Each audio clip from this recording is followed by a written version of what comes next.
साथ साथ पढ़े और साथ साथ आगे बढ़े। शाहजहांपुर एक कस्बे जैसा यूपी में है। मित्रों, दोनों ने साथ साथ पढ़ाई की। पंडित राम प्रसाद बिस्मिल बहुत ही उम्दा उर्दू के शायर थे और उनकी शायरी पूरे देश में आज भी गाई और सुनी जाती है। शहीदी के अवसर पे भी उन्होंने शायरी लिखी। बहुत मार्मिक उनकी पंक्तियां हैं कि हमें भी पाला था हमारे माँ बाप ने दुख सह सह के, और आते वक्त माँ हम तुझे कह भी नहीं पाए कि दोबारा कब मिलेंगे।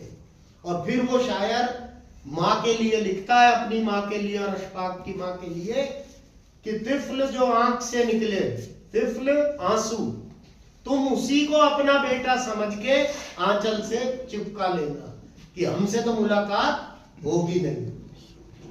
उस समय कहाँ हिंदू मुस्लिम की बात थी, वो सब इस देश के लिए, इस देश की मिट्टी के लिए लड़ रहे थे। आज जो हम आपके बीच कहने आए हैं वो मुख्य बात यह है कि समाज में नफरत का जहर फैलाने वाले, खासकर इन मोबाइलों पे बहुत गलत शक्तियां काम कर रही हैं और उनको किसी कौम के भले से कोई मतलब नहीं है। इस गलत फहमी में मत रहना कि वो एक को नुकसान पहुंचा के दूसरे का बहुत बड़ा फायदा करने चाहते हो, ऐसा नहीं है। उनके लिए एक फिल्मी गाना है, राम राम जपना पराया माल अपना।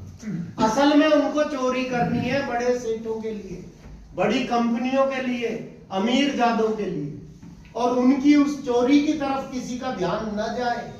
इसलिए वो हमारे मुल्क में ऐसे ऐसे मुद्दे, ऐसी ऐसी बात उठाते हैं जिनका न सिर है न पैर है, बेसिर पैर की बात है।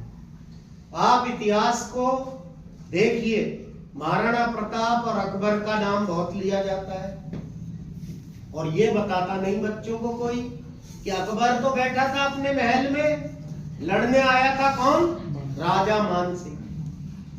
महाराणा प्रताप की तरफ से कौन लड़ रहे थे? हकीम खां सूरी, जो उनके सेनापति थे। मेरी बात समझ आ गई? तो दो राजाओं का युद्ध था, उसमें हिंदू मुसलमान तो था ही नहीं।